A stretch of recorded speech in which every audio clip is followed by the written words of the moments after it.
Yo guys, आपका स्वागत है यार स्किप डिक्लो पे। तो गाइस, आपने देखा होगा कि skip D toilet 77 full episode YouTube से हटा दिया गया था। कॉपीराइट स्ट्राइक लग गई थी next Level App technology FZCO के नाम से। बट सवाल ये है, ये लोग कौन है और उन्होंने द फक बूम जैसे ओरिजिनल क्रिएटर को स्ट्राइक क्यों दी? आज हम फुल ट्रूथ, कोर्ट के डॉक्यूमेंट्स और कुछ शॉकिंग थ्योरीज के साथ ये मिस्ट्री सोल्व करने वाले हैं और कुछ हिडन डिटेल्स के बारे में बात करने वाले हैं जो अभी तक हमने कवर नहीं करी है एपिसोड में, जो हमने देखी है। और नई नई थ्योरी, नई नई हिडन डिटेल्स के बारे में बात करी। और द फक बूम ने खुद मैसेज करा है कि क्या साउंड क्वालिटी में प्रॉब्लम है और वो इम्प्रूव करेगा। और 79 फुल एपिसोड कब आने वाला है, तो वीडियो को एंड तक जरूर से देखना और बताना वीडियो कैसी लगी।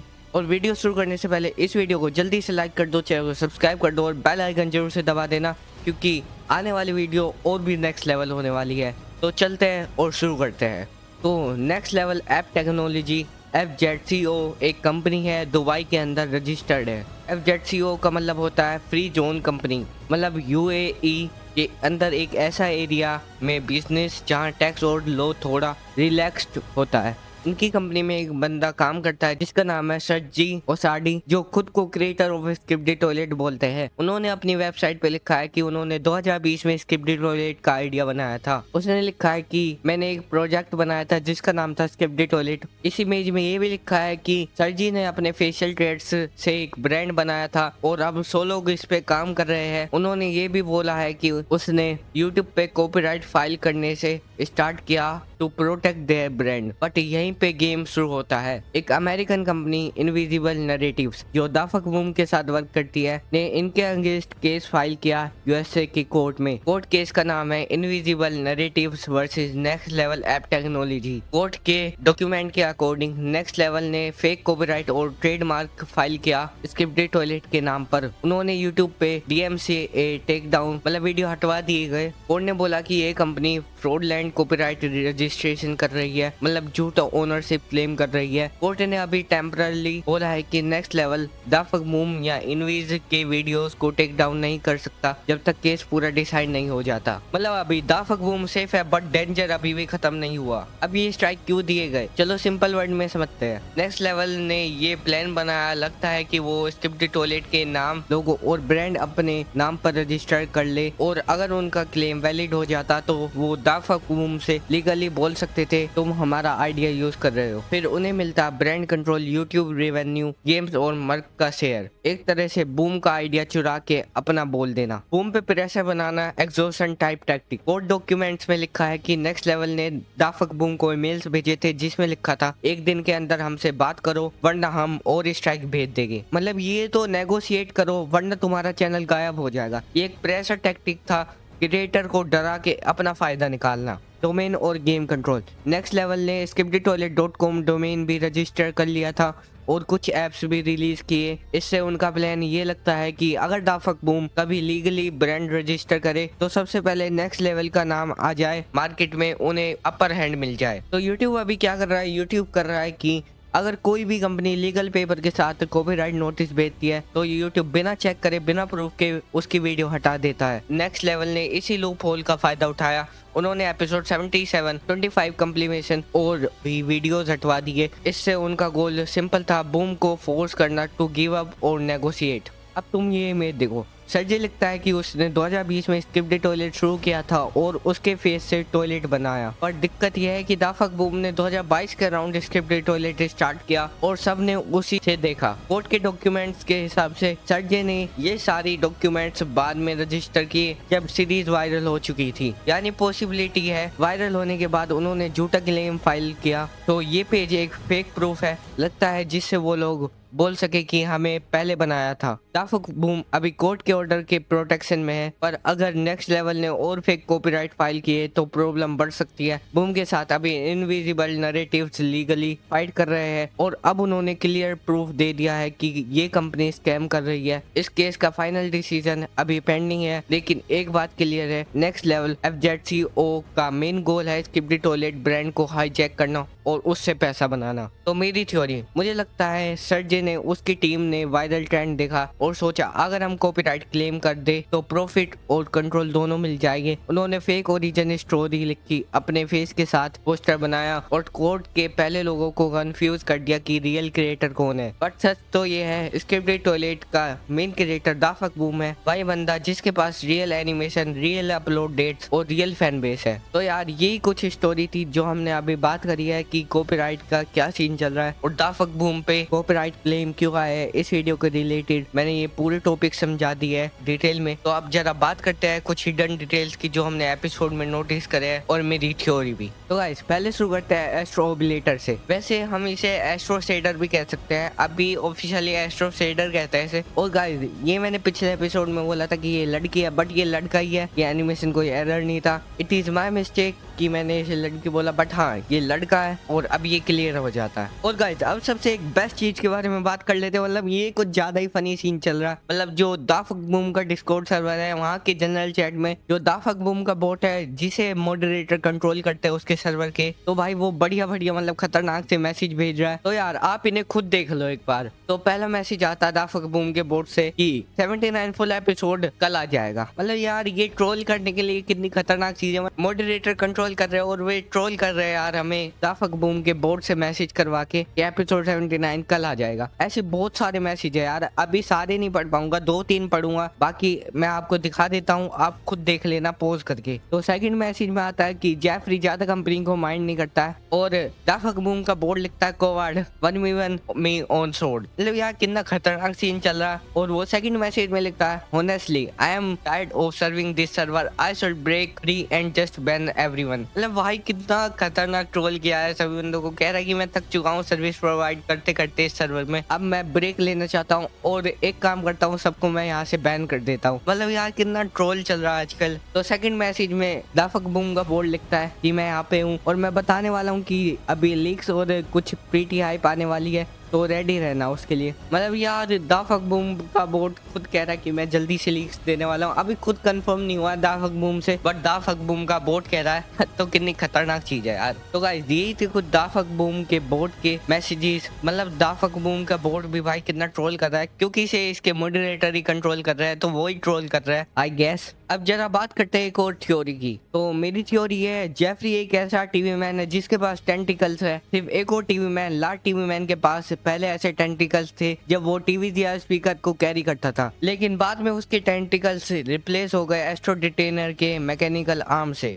और एपिसोड 79 पार्ट 3 में जब जेफरी दिखाई देता है वो वॉचमैन ऑफ डूम से 4 गुना बड़ा लगता है, लेकिन फिर भी फ्लो के काफी क्लोज है, जैसे वो कम्प्लीटली ह्यूमनॉइड हो। तो मेरे ख्याल में जेफरी एक टीवी स्ट्राइडर डेमो हो सकता है जो साइंटिस्ट टीवी मैन ने बनाया हो एक्सपेरिमेंट के लिए। जेफरी के टेंटिकल्स नॉर्मली मैकेनिकल नहीं लगते बल्कि ऑर्गेनिक प्लस साइबरनेटिक हाइब्रिड जैसे है। अगर साइंटिस्ट टीवी मैन ने टीवी स्ट्राइडर प्रोजेक्ट बनाया हो जिसमें एक living plus mechanical hybrid create करने की कोशिश हो, तो जेफरी बिल्कुल उसका टेस्ट मॉडल लगता है। जेफरी इतना बड़ा होने के बावजूद ग्राउंड के पास है, मतलब ये तो उसके टेंटिकल्स ही उसका लोअर बॉडी स्ट्रक्चर है, या तो फिर वो हाफ फ्लोटिंग ग्राउंड से कनेक्टेड एंटिटी बन चुका है। ये स्ट्राइडर डेमो वाली बात और सपोर्ट करती है क्योंकि स्ट्राइडर का कॉन्सेप्ट भी ऐसा ही होता है। साइंटिस्ट ने पहले भी काफी डेंजरस एक्सपेरिमेंट किए हैं, जैसे डिटेनर, ट्रांसलेटर डिवाइस और स्पीकर बेस में अपग्रेड। जेफरी का वॉइड के गोड बन जाना और साइज चेंज कर पाना ये इंडिकेट करता है कि वो एक फेल्ड या इवॉल्व्ड एक्सपेरिमेंट हो सकता है जिसमें साइंटिस्ट ने वॉइड एनर्जी के साथ फ्यूजन किया हो। जेफरी क्यों प्रोटेक्ट करता अपने वॉइड को?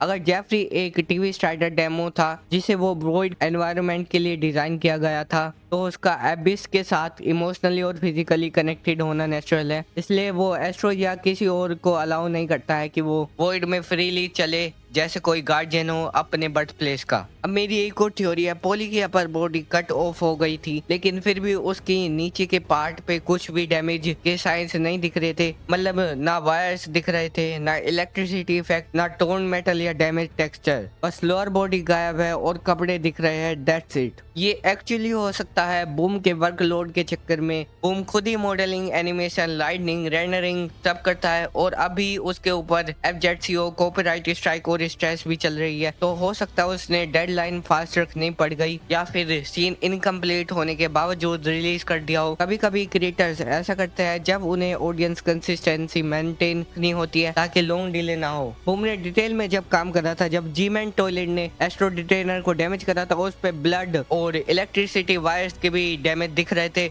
जो कि बहुत खतरनाक लेवल पे हाई एनिमेशन का इफेक्ट हो सकता है। One more theory is here. Astros ने सिर्फ अभी तक अर्थ का सरफेस को थोड़ा बहुत एनालाइज किया है, उन्होंने पूरी डिटेल में रिसर्च नहीं की। मतलब उनको अर्थ के असली पावर बीइंग्स के बारे में ज्यादा पता ही नहीं है, इसलिए उन्होंने अभी तक अपनी वीक या एवरेज फ्लीट भेजी थी, मतलब एक नॉर्मल लेवल की टीम, ना कि फुल पावर वाली आर्मी। उनका सोचना था कि अर्थ को कैप्चर करना इजी होगा, लेकिन अब जब जेफरी जैसे मोस्टर लेवल बीइंग आ गए हैं जो इजीली कैरियर लेवल या उससे भी ऊपर है, अब ओवरसीज के पास कोई रीजन ही नहीं बचा कि वो बैकअप ना मांगे। मतलब अब वो और ज्यादा पावरफुल एस्ट्रोस बुला सकता है हेल्प के लिए। और सोचो जरा, एस्ट्रोस का मेन गोल है वर्ल्ड पर कंट्रोल करना ताकि वो टीवी मैन के टेलीपोर्टेशन सिस्टम को अपने लिए रख सके। और प्रॉब्लम ये है कि जेफरी एक गार्डियन टाइप एंटिटी है जो वॉइड को प्रोटेक्ट करता है। तो अगर जेफरी वैसे ही पावरफुल है जैसे वो कहता है मैं वॉइड का गॉड हूँ, तो एस्ट्रोस को उससे लड़ने के लिए बहुत ही पावरफुल बीइंग भेजना पड़ेगा, तभी वो जेफरी को चैलेंज कर पाएगी।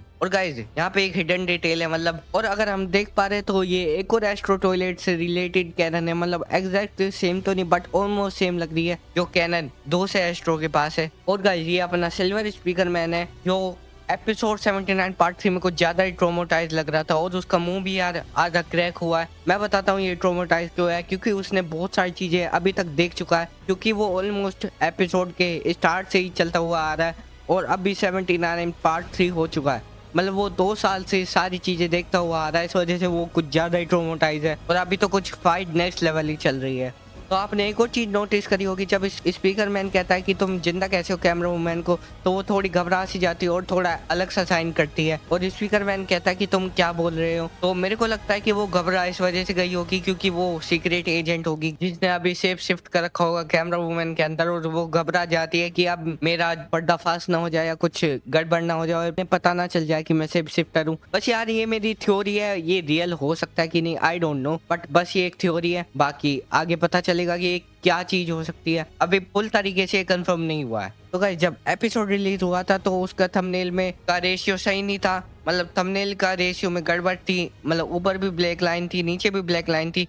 ये चीज इसलिए करी जाती है क्योंकि एपिसोड 4K में कन्वर्ट हो पाए, बट शायद ये गड़बड़ हो गई थी दाफक बूम से कि उन्होंने एपिसोड जल्दबाजी में ऐसे डाल दिया और थंबनेल में भी ऊपर ब्लैक लाइन छोड़ दी और नीचे भी। और गाइस एक और थ्योरी है कि वॉचमैन ऑफ डूम जब पहले आता है तो उसके अंदर थोड़ी सी फीलिंग होती है कि वो रो रहा होता है, वो चिल्ला रहा होता है और कहता है कि मैं इन्हें नहीं मार सकता। जब इन्फेक्ट हुआ था तो पहले वो इमोशनली डैमेज था, फिजिकली भी डैमेज था, पर जब एपिसोड 79 पार्ट 2 रिलीज होता है तो वो सीरियस हो जाता है, उसे फिर कुछ नहीं दिखता, वो सबको मारने लगता है। और एपिसोड 3 में हमें दिखता है कि वो फनी वे में बोलने लगता है, मतलब उसके अंदर ट्रोल वाले थोड़े जोक्स आने लगते हैं, खतरनाक जोक्स आने लगते हैं। पता नहीं एस्ट्रोस ने वॉचमैन ऑफ डूम को क्या कर दिया कि पहले वो इमोशनली और फिजिकली डैमेज था, फिर बाद में सीरियस हो गया, अब इतने फनी जोक्स ला रहा है, तो सोचने वाली बात है। तो दाफ्ट बूम का यार एक डिस्कॉर्ड पे मैसेज आता है ऑफिशियली, वो कहता है कि क्या हाल है सबके, हमने देखा कि कुछ लोगों को पार्ट 3 के वॉल्यूम इश्यूज और ट्रांजिशन को लेकर थोड़ा सा कंसर्न था, बस थोड़ा ही। मतलब यार ये एक ट्रोल सा मैसेज है थोड़ा दाफ्ट बूम की तरफ से,